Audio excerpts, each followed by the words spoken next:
Hello, my name is Stanley Ugagbe and welcome to today's commentary on what is happening in Nigeria. This is the News Chronicle. So in the last few days, one of the major reforms of the recent reform by the current administration has been making the rounds, and people have been all over the place asking questions. Now, the reform is about the fact that starting from January 2026, Nigerians will begin to pay 5% tax at the purchase of fuel. Nigerians will begin to pay 5% tax at the purchase of fuel. And then you ask yourself, where does it end? Where does it end? Because it is beginning to look like Nigerians are going to be taxed for every single thing in this nation. You look at the calls we make, almost everything now is now being taxed. And even to buy fuel, one has to pay tax.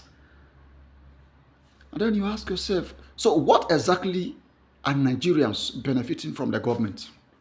Because you look around, subsidy removal, this, and then the presidency, the government is saying, all of these are doing it for the benefit of the people. And you ask yourself this one question. Since at least 2023 that President Tinubu ascended into the throne of the nation's most coveted office till now, what is one thing that Nigerians have benefited or are benefiting? Because if it's now like at every given opportunity, the government is now putting the brunt on the masses who have already been subjected to acute pain, hardship. It becomes a habit, it becomes a norm. And what is even more caterwauling in all of this is that the Nigerian people have become so used to hardship that no matter what is thrown at them, they just, okay, it's part of it, and they move on from it. People are bleeding in their houses, people are gnashing their teeth, people are complaining, people are hungry. But what do we get? A government that thrives on cock and bull stories, leaving the people to perish.